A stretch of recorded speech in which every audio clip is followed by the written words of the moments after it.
68 ans, Robert Lepage demeure un des créateurs québécois les plus connus sur la scène internationale. Auteur et metteur en scène, il a profondément transformé le théâtre avec des œuvres marquantes comme la Trilogie des Dragons, La face cachée de la Lune ou Les Aiguilles et l'Opium. Fumer l'opium, c'est descendre du train en marche. L'œuvre de Lepage dépasse le cadre théâtral. Il a mis en scène des opéras aux quatre coins du monde et imaginé le spectacle K du Cirque du Soleil à Las Vegas.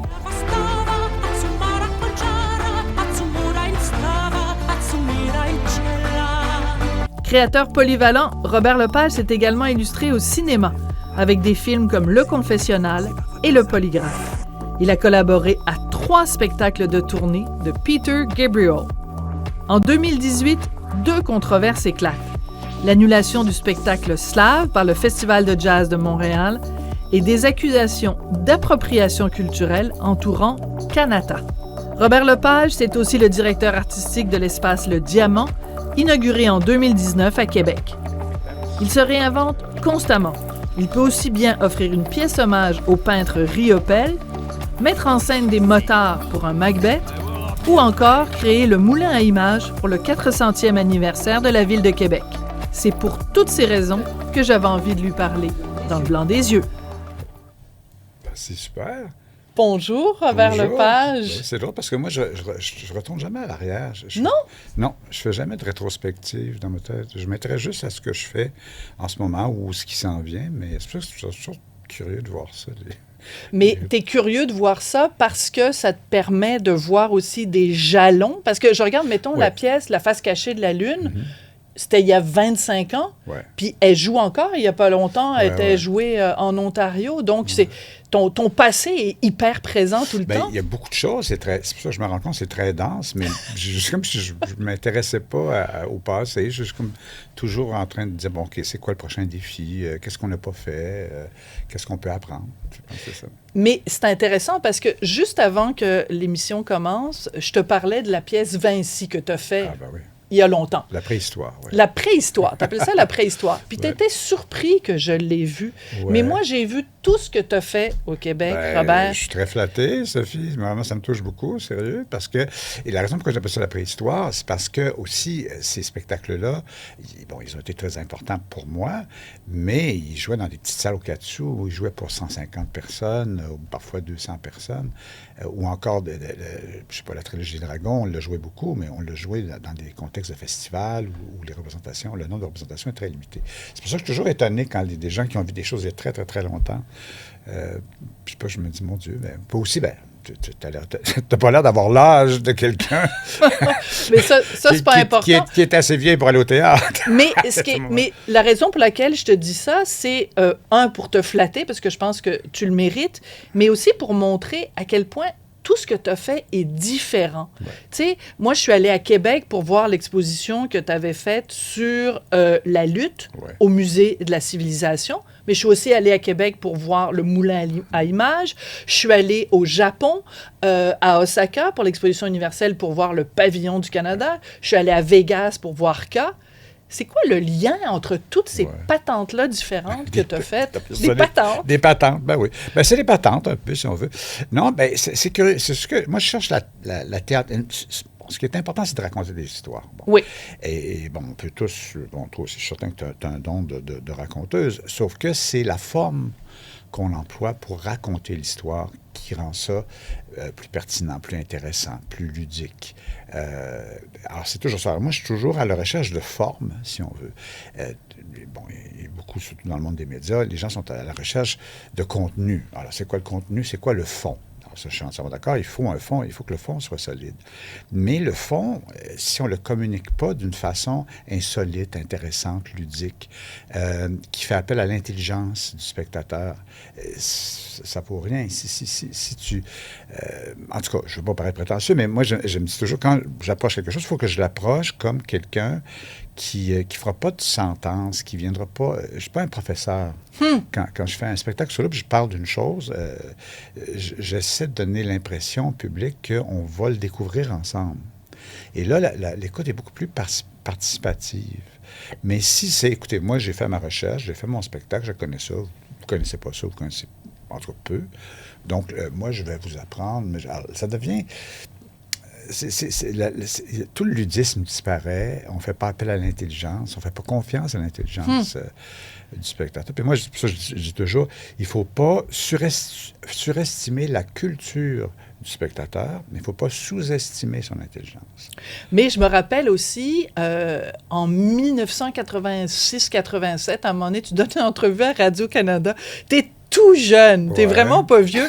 Et là, tu dis, trop souvent au théâtre, au Québec, on s'emmerde. Là, je me disais, Robert Lepage, j'ai dit le mot s'emmerder à Radio-Canada, mais c'était aussi parce que tu trouvais que le théâtre, trop souvent, justement, c'était plate. Il n'y avait pas le côté ludique. Oui, c'est ça. Puis souvent aussi, le théâtre nous largue.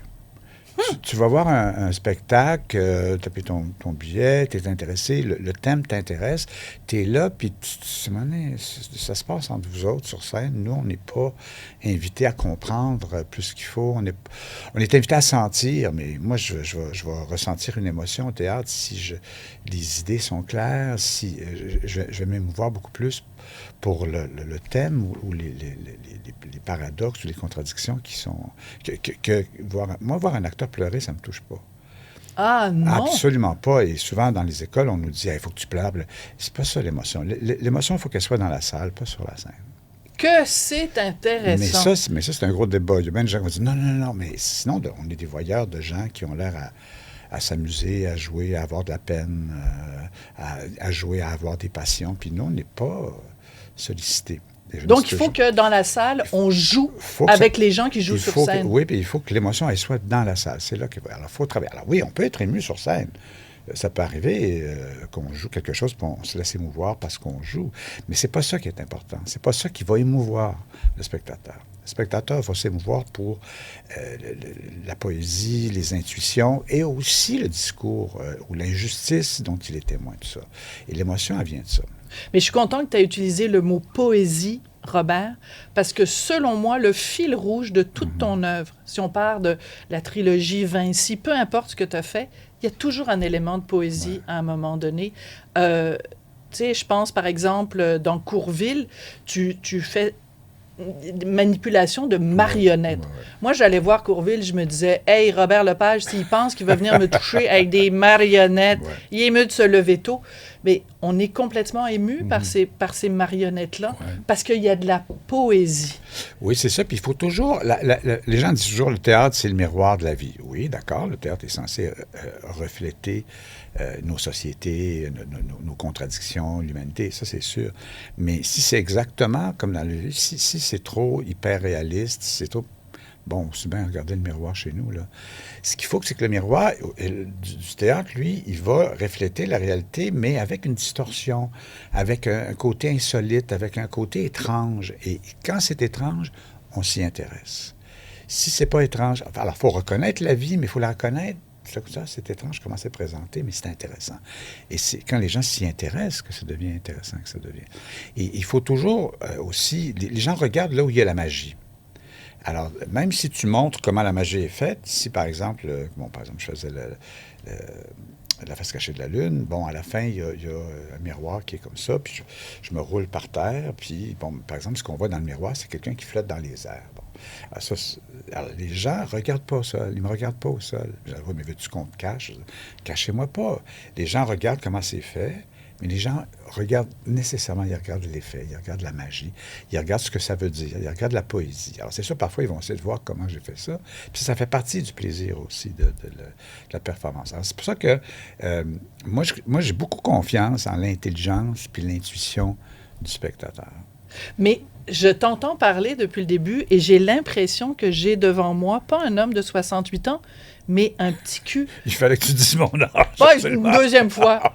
Bon, regarde, un homme passé 50 ans. Bon, passé 60 ans, oui. Mais c'est le petit garçon que je vois. C'est le petit garçon dans son salon qui joue avec des soldats de plomb, avec des... Parce que la mise en scène qu'on vient de voir au TNM, Macbeth, tu as mis des motos sur scène au TNM. Tu l'avais fait évidemment à Stratford aussi. Tu vas le montrer au Diamant. Il y a des supplémentaires d'ailleurs qui viennent d'être annoncés.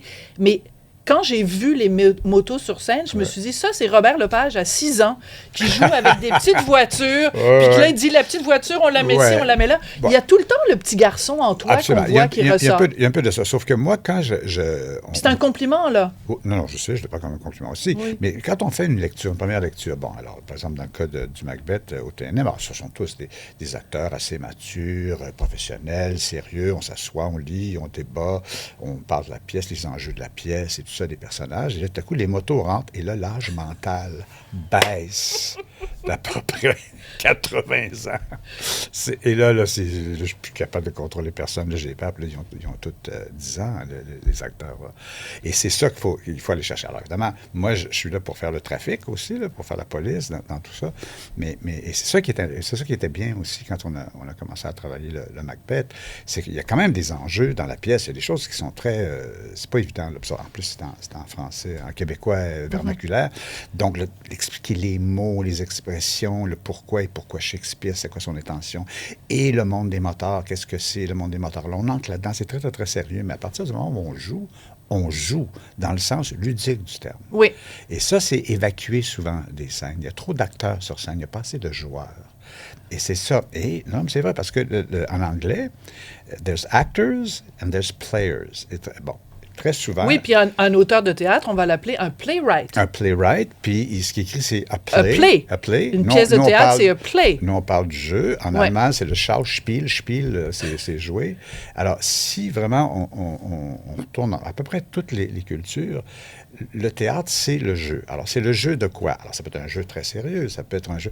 Et c'est aussi la suspension de... Je cherche le terme... Suspension of disbelief, tu cherches comment en tu dirais français? ça en français? La suspension de l'incrédulité. C'est ça. Bon, alors c'est ça. C'est pour ça que je dis, le spectateur, lui, on dit ça. Les gens savent, je suis Robert Lepage, là, je suis pas Hamlet, là. Vous le savez très bien. C'est moi qui joue Hamlet. Donc, je vous demande de suspendre ce que vous savez de moi et de m'accorder la crédibilité, une certaine crédibilité. Et tout le théâtre, c'est basé là-dessus. Donc, c'est un jeu pas juste sur scène, c'est un jeu avec le spectateur. Le spectateur joue à ça. Mais comment tu transposes ça, par exemple, dans le milieu de l'opéra? Parce que tu en as fait plein des mises en scène d'opéra, puis pas de la gnognotte, là. C'est Wagner, puis le Ring de Wagner. Puis je me dis, tu sais, t'arrives Robert Lepage, puis là, tu as des chanteurs d'opéra, des chanteurs lyriques qui sont vraiment des gens extrêmement sérieux. Tu leur dis, hey, on va jouer. Puis là, on a même des images d'un opéra que tu avais monté au Met. Écoute, t'as des chanteurs qui sont suspendus à des cordes, ils sont des escaliers, des pianos sur scène. Tu sais, comment tu arrives à parler à un chanteur d'opéra puis lui dire, viens, on va s'amuser? Bien, c'est-à-dire que le chanteur, ce qui est particulier à l'opéra, c'est qu'il y a deux boss. Okay? Il y a le chef d'orchestre qui est aussi important que le metteur en scène.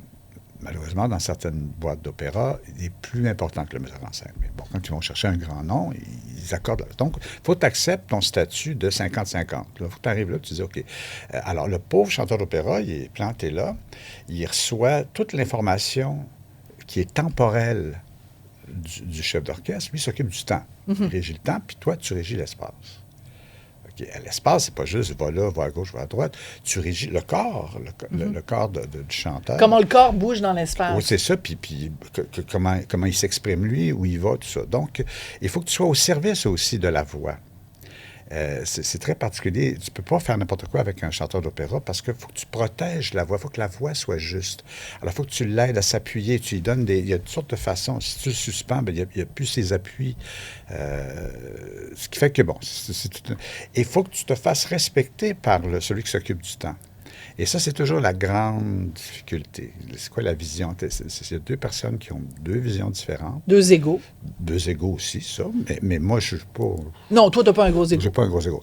Alors, ce qui fait que tu t'installes, puis tu dis, voici ma vision. Puis là, lui, il essaie de voir comment il peut aider ta vision, mais il faut que tu aides la sienne aussi. Tout ça. Donc, c'est vraiment un dialogue. C'est très différent de faire une pièce de théâtre ou faire une chorégraphie. C'est un pouvoir qui est partagé. Mais ces mises en scène-là d'opéra, tu en as fait à travers le monde, tu en as fait en Allemagne, en France, un petit peu partout. Mais je veux revenir sur celle que tu as faite aux États-Unis parce que tu as été extrêmement bien accueilli et les Américains t'adorent. Mais en ce moment, aux États-Unis, il y a un petit monsieur qui s'appelle Donald Trump qui est en train de s'attaquer aux arts aux États-Unis. Je sais que ton chum aussi est d'origine américaine. Et il est en train de s'attaquer, Trump, aux arts, entre autres le Kennedy Center, qu'il a renommé Donald Trump and Kennedy Center. Toi, comme créateur, quand tu regardes ça aller aux États-Unis, est-ce que ça t'inquiète? Oui, ça m'inquiète, surtout que sur le Macbeth, qui est une coproduction TNM, Stratford, Ex Machina, il y avait aussi comme coproducteur le Kennedy Center au départ. Puis la semaine... je ne savais pas ça. Absolument. Et ils devaient participer financièrement, tout ça, puis ils étaient très heureux d'accueillir la production. Mais bon, la semaine suivante, ils ont été démis de leur fonction par Donald Trump. Donc, excuse-moi, mais ça veut dire que toi, une création que tu as faite, tu vis toi-même, dans ta création, les contre-coups des dérapages de Donald Trump. Complètement. Mais un peu comme ce que notre premier ministre canadien essaie de faire. C'est-à-dire qu'on s'est adapté très, très rapidement, puis il y a un monde ailleurs. Je pense. Il y a un monde en dehors des États-Unis. Il y a un monde en dehors des États-Unis, il y a un monde en dehors de la France, il y a un monde en dehors de l'Europe. Il y a l'Asie, je veux dire, il y a l'Amérique du Sud. Alors, le territoire est énorme. Okay? Plus grand que... Alors, on est habitué à penser, les Américains, les Américains, ou la France.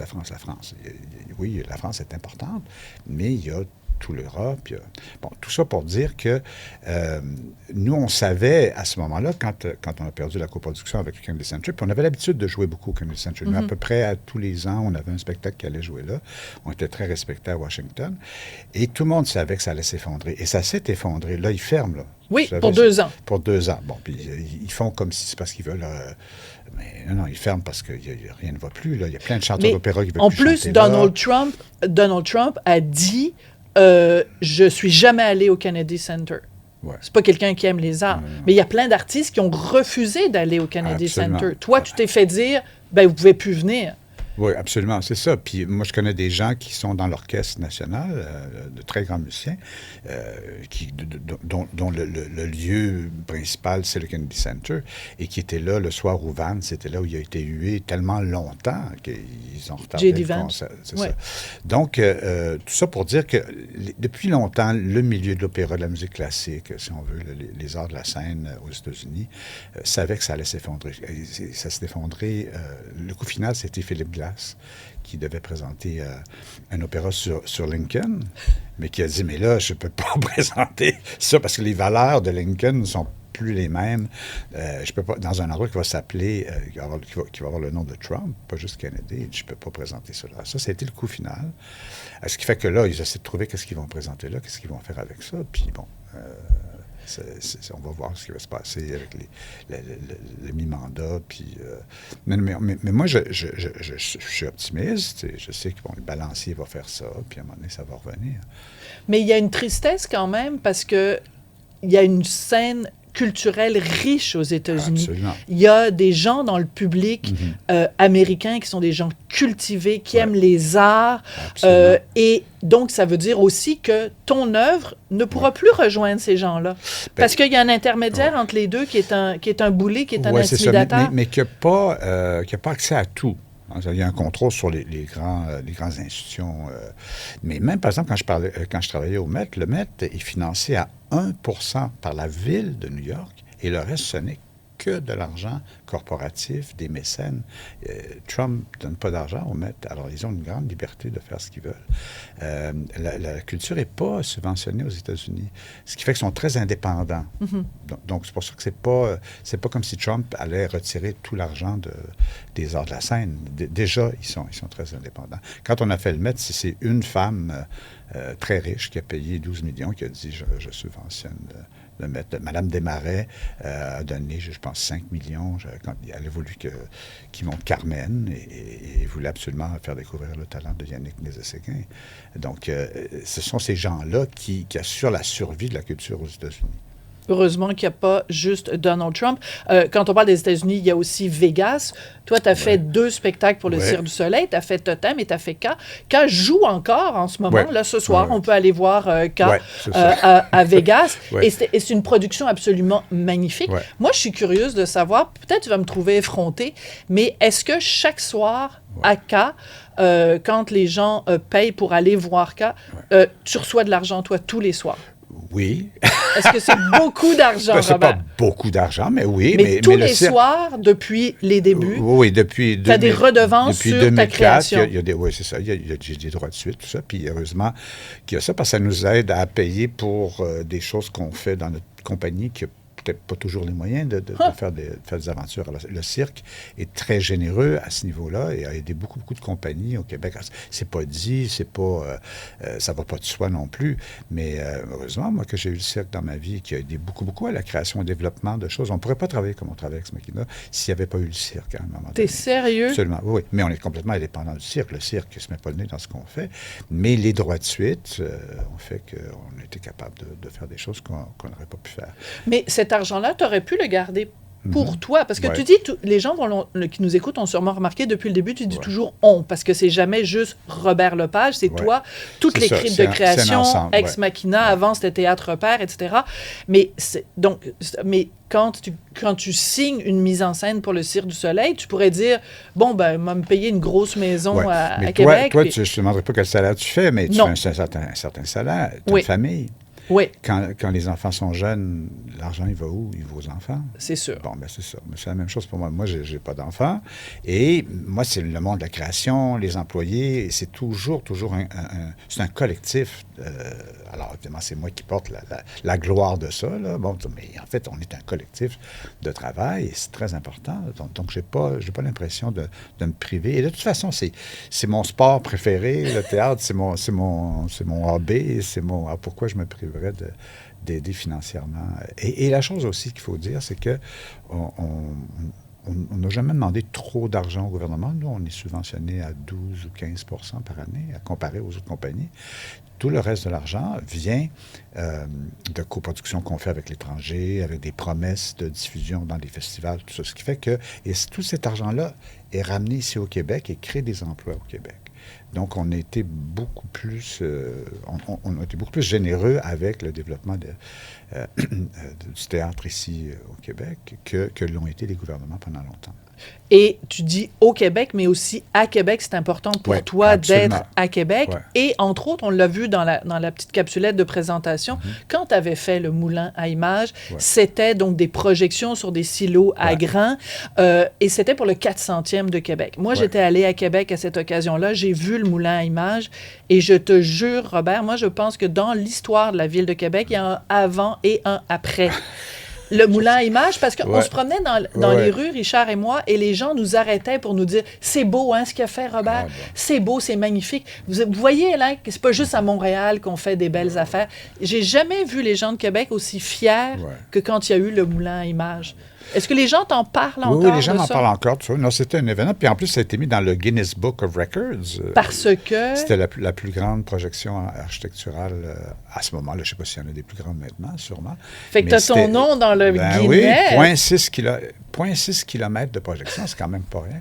C'est énorme. Mais ce qui était bien de cette chose-là, c'est parce que Québec, c'est une ville superbe, tout ça, mais c'est apparemment, le nom vient de là où le fleuve rétrécit. Hein, bon, donc ça veut dire que c'est comme si on était à l'océan Atlantique, on s'en vient, puis on est dans un fleuve, puis maintenant ça rétrécit. Puis tout à coup, il y a Québec. Oui, ça, c'est un point de vue. Mais si on se place de l'autre côté, c'est là où le fleuve élargit. Bon. Et que c'est joli. Alors, sauf que il y a un immense silo à grains qui est 0,6 km. Il y a un mur là, qui est là, qui nous empêche d'avoir ce point de vue-là, qui nous empêche de penser comme ça. Et nous, on s'est dit, bien là, si on projette, il faut projeter ça. Il faut que ça soit ça l'idée, que les gens regardent vers l'Est et qu'ils arrêtent de penser que Québec, c'est un endroit où le fleuve rétrécit. C'est pas la fin du goulot, c'est pas le la fin début, du goulot, c'est le début de quelque absolument. chose. Mais ça, j'adore ça parce que tu viens de nous démontrer à quel point tu vois toujours les choses à l'envers des autres. Puis ça, je pense même quand tu étais jeune déjà, et à quel point tu penses aussi en dehors de la boîte. On va prendre une petite pause, Robert, et quand on revient, je pense que je vais te surprendre, mais j'aimerais ça te parler d'Éric Duhem. OK. T'as aucune idée où je m'en vais Mon avec Dieu, mes gros j'ai hâte sabots, d'entendre ça. mais Ouais, tu vas le vas-y. découvrir et tout le monde va le découvrir aussi OK. après la pause. OK. Robert, on est de retour, Robert Lepage. Avant la pause, je disais que je voulais te parler d'Éric Duhem. Ouais. C'est que quand tu as créé, pas tout seul évidemment avec d'autres, mais quand tu as mis sur pied le Diamant Ouais. à Québec, qui est un espace absolument magnifique, un espace de création, un espace de diffusion, Éric Duhem, qui est maintenant à la tête du Parti conservateur du Québec, était à l'époque animateur radio. Et il était sur votre cas vraiment souvent. Ah, oui, très souvent. Ouais. Et il disait, parce que vous avez été financé par le gouvernement canadien, le gouvernement québécois, le gouvernement municipal à Québec, et il disait, ça n'a aucun sens de donner autant d'argent public à une salle où il va y avoir juste l'élite qui va aller. Ouais, Alors, je te donne l'occasion aujourd'hui de répondre à Mais Éric je pense que Duhem. oui, ben, c'est pas juste avec Éric Duhem, c'est-à-dire les gens, par exemple, de Radio X, puis c'est que ces gens-là tenaient ce discours-là, aller jusqu'à ce que finalement on ouvre et qu'on présente une programmation qui était ouverte à tout le monde. Et moi, mon souhait, ça a toujours été d'amener les gens de la Basse-Ville à la Haute-Ville. Et vous savez, à Québec, là, c'est divisé en deux. Ça existe encore des gens qui ne sont jamais venus à la Haute-Ville ou jamais venus voir de spectacle à la Haute-Ville parce que c'est pas pour nous autres. C'est pour l'élite, justement. Et là, on essaie de trouver toutes sortes de moyens d'amener les gens de quartiers populaires, de gens qui, bon, normalement, ne seraient jamais allés dans un théâtre. Là, on a trouvé des façons de les amener. Entre autres, en présentant des galas de lutte. Ça, c'est une chose. De la lutte à l'opéra, c'est votre slogan. De la lutte à l'opéra, c'est ça. Un peu pour dire, il y a de la place pour tout le monde, autant pour l'élite que pour des gens qui ne s'intéressent peut-être pas au théâtre. Mais la lutte, c'est un art de scène, là. C'est vraiment... ça fait partie des arts de la scène. Donc, ça, c'était une façon de le faire. Mais aussi, après ça, par des politiques de prix, d'amener les jeunes. Si, par exemple, tu viens d'une famille où les gens sont pas très cultivés, mais t'amènes voir un gala de lutte, ben ils voient sur les écrans qu'il y a au Diamant, ils voient, il y a des shows de cirque ici aussi. OK, tu veux voir ça? Quel âge as-tu? OK, t'es en pas de 20 ans, ça va te coûter juste 15 $. Ça va te coûter... Alors, on a toute une politique de prix pour essayer d'amener pas juste les jeunes au théâtre, mais pour amener des gens de d'autres classes sociales. On a vraiment des midi 50 où les gens viennent, ça coûte la moitié du prix. En tout cas, je pourrais t'en parler pendant les heures, mais tout ça pour dire qu'il y a eu une politique. Et je pense qu'assez rapidement, les gens, en tout cas les gens des radios d'opinion à Québec se sont rendus compte que, bon, effectivement, on était accueillant pour ça. Et aussi, on a réussi à les intéresser à ce qu'on présentait. Alors, parfois, il y a des choses plus nichées qui intéressent moins des gens, que peut-être qu'Éric Duhem n'aimerait pas. Mais il y a des choses que je suis certain que si Éric Duhem venait voir certains de nos spectacles, serait très intéressé, serait en accord avec la programmation. Mais la question que ça soulevait, c'était... parce que c'est sûr qu'il y a eu quand même de l'argent public qui a été donné parce que tu t'appelais Robert Lepage, parce que tu étais connu à travers le monde et aussi parce que ce que les gens ne comprenaient pas, c'est il y a des gens qui vont venir de partout à travers le monde pour venir voir des spectacles au Diamant parce que c'est toi, parce qu'ils ont vu une de tes mises en scène à Berlin, à New York, à Shanghai, peu importe. Donc, c'est aussi ça le pouvoir que tu as, c'est d'attirer du monde à Québec. Oui, tout à fait, mais puis j'étais très conscient que j'avais ce pull-là, comme on dit. Je savais que je l'avais, mais ça aurait pu être un éléphant blanc, mais c'est pas le cas. C'est vraiment, ça fonctionne très bien. Il y a beaucoup d'employés maintenant, il y a beaucoup de spectateurs, il y a beaucoup d'activités de toutes sortes. Puis on a réussi à ramener la culture au centre-ville, ce qui est bien, parce que pendant très, très, très longtemps, c'était la culture dans les centres d'achat et les cinéplex autour de Québec. On a réussi en accord avec les gens du Capitole à côté, les gens du Palais Montcalm, qui ont des publics différents. Parce qu'il faut dire aussi, c'est que la place Diouville, là où on est situé, c'était un marché qui s'appelait le marché Montcalm. Avant qu'il y ait le Palais Montcalm, c'était le marché Montcalm. Et c'était le seul endroit dans Québec où la Haute-Ville, la Basse-Ville, les gens de la Haute, les anglophones, les francophones, tous ces gens-là allaient acheter le légume puis le fruit à cet endroit-là. Donc, il y avait le potentiel là, d'une rencontre, d'un dialogue. Et de là est né le YMCA, qui a servi éventuellement faire le diamant. Alors, le premier Wayamisi, il a été construit là pour que ce soit des gens, justement. Et ensuite, le Capitole a été construit, et ensuite, le Palais Montcalm. Ce qui fait que c'était vraiment fait. Et tous les postes de radio, là, CKCV, Ils étaient là. Ils étaient au Capitole. C'était vraiment le centre, et c'était le centre du nightlife aussi. Les gens allaient manger en ville, ils allaient à Place Diouville. Le Carnaval de Québec faisait son château de glace, quand j'étais petit, à Place Diouville, jusqu'à ce qu'il fasse trop chaud, puis que le château s'est effondré sur des voitures. Mais bon, mais ça a été ça longtemps. Après ça, il y a eu un exode de tout ça. Nous, on pense qu'on est la locomotive qui est capable de ramener tout ça. Il faut que les villes aient encore des centres. Il faut que on ne peut pas juste rester. Et ça, c'est le grand défi, d'ailleurs. Sophie, c'est quoi le grand défi des arts de la scène? C'est de sortir quelqu'un de son sous-sol où il y a un cinéma maison. Netflix. Oui, c'est avec ça. Un écran de 80 000 pouces. Oui, puis un 4K, puis où il y a des bonnes affaires, là, de plus en plus. Là, c'est pas juste la télé faite rapidement. Là. Il y a des séries magnifiques, il y a tout ça. Alors, comment tu convaincs ce gars-là de sortir du confort de son sous-sol, lui faire se trouver un stationnement en ville, payer un certain prix pour voir un spectacle, payer une gardienne d'enfants s'il y a des enfants, réserver dans un restaurant. C'est une entreprise du tabarnak, excusez-moi l'expression, sortir à l'autre théâtre. Donc, la seule façon de faire ça, c'est de créer des événements. Il faut que ça soit événementiel, ce que tu fais. Tu ne peux pas compter juste sur des abonnements puis dire, bon, tu vas voir ton siège pour 5 spectacles garantis. Oui, mais c'est quoi les spectacles? C'est quoi les événements que je vais voir? C'est quoi qui va faire que ça valait la peine de me déplacer, de payer tout cet argent-là, de me mobiliser comme ça? Alors, donc, moi, je crois beaucoup à l'événementiel. Et ça se fait de toutes sortes de façons, l'événementiel. L'événementiel, ça n'est pas juste des spectacles à grand déploiement. Là. Ça peut être un gars tout seul, un collant, un cube, une guitare. Là. Ça peut être ça aussi, un événement. Mais si c'est événementiel, alors c'est ça que le Diamant essaie de faire. On présente des choses que personne d'autre peut voir ailleurs dans d'autres théâtres. Ouais. Mais quand tu dis événementiel, c'est aussi ce que tu avais essayé de faire en 2018 quand tu avais fait 2 affaires. Tu faisais Slave et tu faisais Kanata. Donc, juste pour résumer pour tout le monde qui n'ont pas nécessairement tout suivi ça, Slave, c'était avec Betty Bonifaci. C'est ça, oui. Puis c'était un spectacle, le titre le disait, Slave, sur l'esclavage. Des esclavages, mais pas juste l'esclavagisme noir, mais l'esclavage, par exemple, dans les pays d'Europe de l'Est, etc. C'est ça, oui.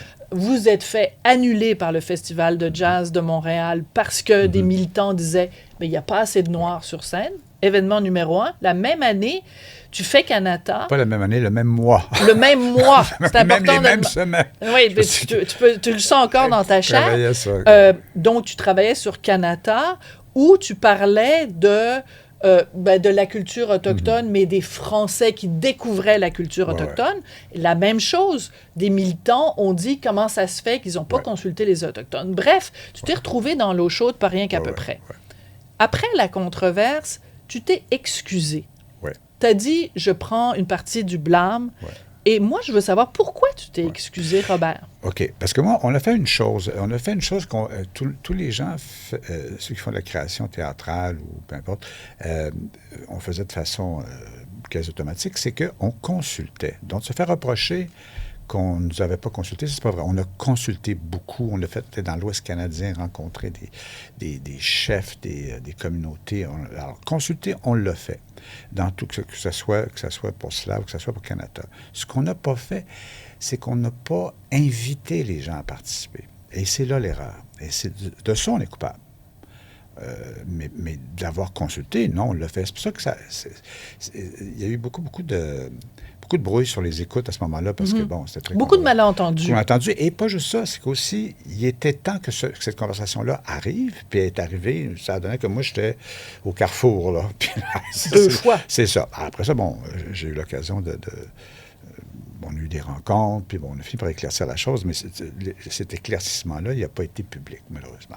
Mais ça, c'est ça. Et ça, c'est la grande erreur, je trouve, parfois, que certains partis politiques font, ou que certaines personnes font, en disant, on va consulter les immigrants, on va consulter les gens de la diversité, on va consulter, oui, vous allez consulter, mais il faut que vous les invitez aussi. Et c'est ça qui est et les gens pensent qu'ils ont réglé la chose en disant, oui, on les a écoutés. Oui, mais vous ne les invitez pas à faire partie du projet.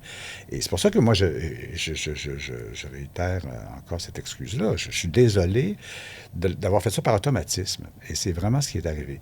Il y a des choses qui n'ont pas été comprises, mais je ne pense pas qu'ils peuvent être comprises ici parce que, par exemple, je donne un exemple, quand je travaillais chez Mnouchkine, j'ai travaillé au Théâtre du Soleil. Ariane Mnouchkine, donc, qui est la directrice du Théâtre du Soleil. Qui était comme une grande compagnie. Hyper connue en France. Hyper connue, très précise. À travers le monde. Et celle qui me dit, je veux faire un spectacle, j'ai consulté la troupe, ils veulent faire un spectacle sur le Canada. Qu'est-ce que tu as à dire sur le Canada? Et moi, je dis, bien, au Canada, en ce moment, c'est sûr que les gens des Premières Nations ont beaucoup de choses à dire. Et il y a toute une histoire très complexe avec les Britanniques, les Français et les Premières Nations. Alors, on dit parfait. Mais les 2 tiers de la compagnie, ce sont des réfugiés afghans qui font partie. Les acteurs faisaient partie de ça. Alors, ce qui fait qu'on est parti, puis on a fait notre job. Ils sont venus à Québec, on a rencontré des gens à Wendake, tout ça. Ensuite, on est parti. On est allé dans l'Ouest canadien, on est allé à Calgary, on est allé à Vancouver, on a rencontré... alors, on a fait ce qu'on pensait qui était la bonne chose à faire. Mais après ça, on repartait avec tout ça, puis il y avait personne de la communauté des Premières Nations qui faisait partie de notre création. Oui, mais en même temps, Robert, c'est la base du théâtre. Oui. Tu sais, toi, tu as joué Léonard de Vinci. Oui, on le sait bien que tu n'es pas Léonard de Vinci. Mais c'est pas de l'appropriation culturelle non, puis c'est la même chose, italienne de jouer pour Léonard les Japonais, de Vinci. la même chose. Les Japonais adorent qu'on prenne les codes japonais, qu'on les intègre, absolument tout ça. Mais ce sont des cultures qui sont... impérialistes, qui ont été impérialistes à leur... que ce soit les Européens, que ce soit les des cultures solides. Cultures alors qu'il ne faut solides, pas s'approprier une culture fragile. Et qui veulent être réinventées, si on veut. Tandis qu'il y a des cultures qui ont l'impression qu'ils ne sont pas allés au bout de leur dire. On ne leur a pas donné l'occasion encore assez de dire ce qu'ils ont à dire. Ils ne font pas partie, si on veut, de la culture officielle, nécessairement, des pays où ils sont. Et ça, c'est différent. C'est pour ça que il faut la faire, cette distinction-là. Et nous, on fait, on fait des spectacles, on va je ne sais pas où, là, puis on s'habille comme ça, puis on fait ça. Il y a des endroits, oui, des endroits, pas encore. Donc, les personnes noires et les personnes autochtones, ça reste 2 communautés auxquelles il faut faire en tout cas, attention. Ici au Québec. Ici au Québec. Ouais. Ici aussi au Canada. Ouais. Le territoire est pas mal plus grand que ça, là, où il y a cette alors, c'est ça qui est et les gens, par exemple, dans le monde même les gens qui ont des challenges physiques, des handicapés, tout ça, ils disent, mais là, pourquoi lui joue un handicapé quand moi, je suis actrice? Et j'ai ce handicap-là et on ne me demande pas pour le faire. Oui, mais c'est ça, être comédien? Oui, c'est ça. Mais il y a maintenant, et c'est ça aussi qui a changé, je pense, Sophie, c'est qu'il y a des comédiens de la diversité maintenant, beaucoup plus qu'il y en avait. C'est pour ça que je dis qu'il y a un automatisme. Quand on faisait le Triche des Dragons, on n'avait pas de Chinois pour jouer le Chinois, puis il n'y en avait pas de problème. Puis on n'avait pas de Japonaise pour jouer la Japonaise, puis il n'y en avait pas. Mais parce qu'il n'y avait pas d'acteur chinois, puis il n'y avait pas d'acteur japonaise. Alors, on a pris ce tic-là de faire ça. Maintenant, il y en a. OK. Donc, c'est ça qui a changé. Ça a changé. Donc, c'est ça que je dis. Mais c'est pas, je ne suis pas d'accord, mais je comprends. Non, je sais, mais c'est parce qu'il y a une chose aussi, Sophie. C'est pas rapidement, parce qu'on va aller à la pause après. Oui, d'accord. Ouais. C'est qu'aussi, ces gens-là aussi ont quelque chose à dire. C'est-à-dire que moi, c'est sûr que quand on refait la Trilogie des Dragons, puis on a une vraie femme japonaise qui joue la japonaise, elle nous apporte tout un bagage que l'actrice québécoise qui la jouait ne peut pas amener. Elle peut amener, oui, beaucoup de choses, mais elle ne peut pas amener tout ce qu'une... Et c'est ça aussi. C'est pour ça que je dis, c'est pas juste une affaire. On le fait parce qu'on est obligé de le faire. C'est parce que ça y a un plus. Il y a vraiment un plus, puis ça a un sens. OK. Je demande toujours à mes invités d'apporter un objet qui les représente, qui les définit. Donc ça va être après la pause, mais j'ai une surprise pour toi parce que moi, j'ai un objet qui, d'après moi, te définit. OK. Je pense que ça va te surprendre. On va parler de ça après la pause. Alors, Robert, je le disais avant la pause, normalement, les invités apportent un objet qui les définit. Donc, tu vas me le montrer, le tien, dans quelques instants. Je vais te montrer le mien, bon. qui, selon moi, te définit. C'est une boîte de chaussures, une Ah, boîte OK. en carton. Donc, il n'y a rien dans la boîte. Il n'y a rien dans OK. la boîte. Oui, oui. Parce que, on l'a vu. Je vais t'expliquer Ouais. pourquoi, pour moi, ça te définit. Parce qu'on l'a vu au début de la capsulette, dans la trilogie des dragons. C'est la première fois que j'ai vu une pièce de toi. Il y a deux petites filles qui jouent avec des boîtes de carton, puis leur imaginaire part. Ouais, Ça fly. Ouais. Et pour moi, c'est ça que tu es. Ben. C'est, à partir d'une boîte de carton, tu crées un univers. Puis je voulais juste te dire aujourd'hui, merci pour tous les univers que tu as créés, parce qu'avec ton imagination, tu nous forces, nous, à travailler notre propre imaginaire. Je me demandais d'ailleurs, les enfants aujourd'hui, ils jouent plus avec des boîtes de carton, Ouais. Robert. Je sais Ils pas. jouent avec des cellulaires puis Ouais. des iPads. T'as pas peur Ouais, que c'est sûr. ça tue Oui, c'est quelque vrai. chose dans Parce l'enfance? que justement, moi, quand j'étais jeune, on jouait avec les boîtes de carton parce qu'on demandait à nos parents de nous donner des jouets qu'on voyait dans les catalogues. Ça coûtait super cher, tout ça. Puis les parents, bon, ils économisaient tout le peu d'argent qu'ils avaient, puis ils nous achetaient le jouet. Puis on jouait avec le jouet, puis après, je sais pas, 2 heures, là, à un moment donné, la boîte était plus intéressante. La boîte, des fois, même, il y avait t'avais la boîte, puis là, il y avait du plastique pour voir le jouet. Puis là, tu disais, tiens, c'est une vitrine de magasin. Puis on jouait avec ça. Puis on jouait avec des poignées de porte. Moi, mon père disait, voyons, on lui paye des jouets, tout ça, puis il joue avec des poignées de porte, ça. Puis c'est vrai qu'après ça, quand l'électronique est arrivée, ça, c'est une autre affaire, parce que là, les gens se perdent dans des écrans. Tu sais, les gens, c'est un peu regrettable.